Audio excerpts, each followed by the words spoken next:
നമസ്കാരം. പ്രവാസി മലയാളിയിലേക്ക് സ്വാഗതം. ആട്ടവും പാട്ടും ആഘോഷവും ഒക്കെ നടക്കുന്നതിനിടെ അപ്രതീക്ഷിതമായിട്ടുണ്ടായ ഒരു ദുരന്തം.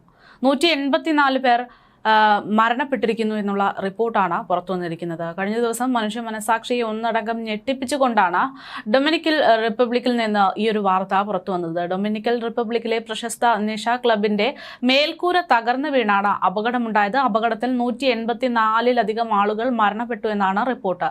സാന്റോ ഡൊമിനിക്കോയിലെ ജെറ്റ് സെറ്റ് നിഷ ക്ലബിലാണ് ഈ ദുരന്തമുണ്ടായത്. അപകട സമയത്ത് 300 പേരോളം ക്ലബിനുള്ളിൽ ഉണ്ടായിരുന്നതായിട്ടാണ് റിപ്പോർട്ടുകൾ പുറത്തു വന്നിരിക്കുന്നത്. ചൊവ്വാഴ്ച രാത്രി ഉണ്ടായിട്ടുള്ള ദാരുണമായ അപകടത്തിൽ ഗായകൻ റൂബി പെരസും കൊല്ലപ്പെട്ടിരിക്കുകയാണ്.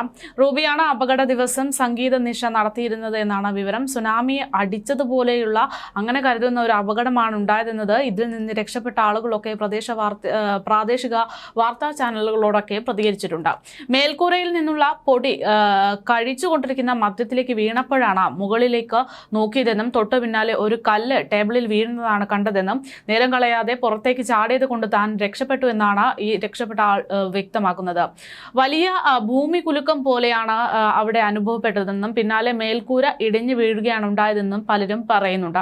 മരിച്ചവരിൽ മുൻ മേജർ ലീഗ് ബേസ്ബോൾ താരമായിട്ടുള്ള ഒക്ടാവിയോ ഡോട്ടിലും നെൽസി ക്രൂസും അടക്കമുള്ള പ്രമുഖരടക്കമാണ് മരണപ്പെട്ടിരിക്കുന്നത്. അതേസമയം അപകടം നടന്ന സമയത്ത് ക്ലബിനുള്ളിൽ 500-നും 1000-നും ഇടയിലുള്ള ആളുകളാണ് ഉണ്ടായിരിക്കുന്നതെന്ന് റിപ്പോർട്ടുകൾ പുറത്തു വന്നിട്ടുണ്ട്. ഇതുകൊണ്ട് തന്നെ മരണസംഖ്യ ഇപ്പോൾ കൃത്യമായി പറയാൻ സാധിക്കില്ല. എങ്കിൽ പോലും ഏകദേശം 184ഓളം ആളുകൾ മരണപ്പെട്ടു എന്ന് വ്യക്തമായിട്ടുണ്ട്.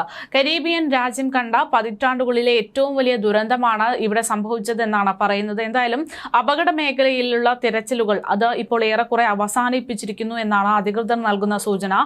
കൂടുതൽ അതിജീവിച്ചവരെ കണ്ടെത്തുന്നതിനുള്ള എല്ലാ ന്യായമായിട്ടുള്ള സാധ്യതകളും തീർന്നു എന്നാണ് അധികൃതർ പറയുന്നത്. മൃതദേഹങ്ങൾ വീണ്ടെടുക്കുന്നതിനാൽ സാധിക്കുന്നതൊക്കെ ചെയ്തിട്ടുണ്ട്.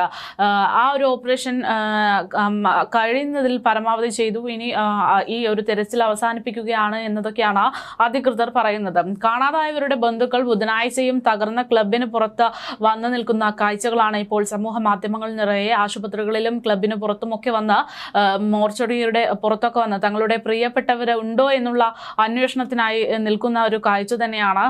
നായ്ക്കളുടെ സഹായത്തിൽ അടക്കമാണ് പരിശോധന നടത്തിയത്, രക്ഷാപ്രവർത്തനം നടത്തിയത്. 300-ലധികം രക്ഷാപ്രവർത്തകർ ഇവിടെ ദുരന്തമുഖത്തെത്തിയിരുന്നു, രക്ഷാപ്രവർത്തനം നടത്തിയിരുന്നു. പ്യൂർട്ടോ റിക്കോയിൽ നിന്നും ഇസ്രയേലിൽ നിന്നുമുള്ള അഗ്നിശമന സേനകളുടെ സഹായത്തോടെ വീണുകിടന്ന ഇഷ്ടികകൾ, സ്റ്റീൽ ബാറുകൾ, ടിൻ ഷീറ്റുകൾ എന്നിവയടക്കം അതിന്റെ കൂമ്പാരങ്ങളൊക്കെ മാറ്റി തുറന്ന് അവിടെ രക്ഷാപ്രവർത്തനം നടത്തുകയാണ് ചെയ്തത്. ദുരന്തത്തിന് പിന്നാലെ US state secretary Marco Rubio അനുശോചനം രേഖപ്പെടുത്തി രംഗത്തെത്തി. അപകടത്തിൽ മരണപ്പെട്ടവരുടെ എണ്ണസംഖ്യ അത് വളരെ വേദനപ്പെടുത്തുന്നുണ്ട് എന്ന് അദ്ദേഹം പറഞ്ഞു. ഈ വിനാശകരമായ സംഭവത്തിൽ ദുരിതം അനുഭവിക്കുന്ന കുടുംബങ്ങൾക്കും പ്രിയപ്പെട്ടവർക്കും ഞങ്ങളുടെ ഹൃദയം തുടിപ്പ് നൽകുന്നുവെന്നും അദ്ദേഹം എക്സ് പ്ലാറ്റ്ഫോമിൽ കുറിക്കുകയുണ്ടായി.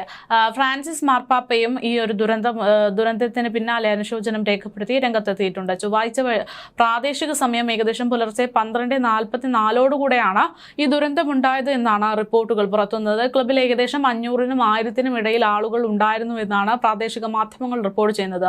ഇതിലെന്തായാലും 184 ആളുകളുടെ മരണം ഇപ്പോൾ സ്ഥിരീകരിച്ചിട്ടുണ്ട്. ഇനിയും മരണസംഖ്യ കൂടാനുള്ള സാധ്യതയുണ്ട്. ഇനി ആരെങ്കിലുമൊക്കെ കാണാതായിട്ടുണ്ടോ എന്നതടക്കമുള്ള അന്വേഷണങ്ങൾ തുടരുകയാണ്. എന്തായാലും തിരച്ചിൽ പ്രവർത്തനങ്ങൾ അവസാനിപ്പിച്ചു എന്ന് തന്നെയാണ് റിപ്പോർട്ട്.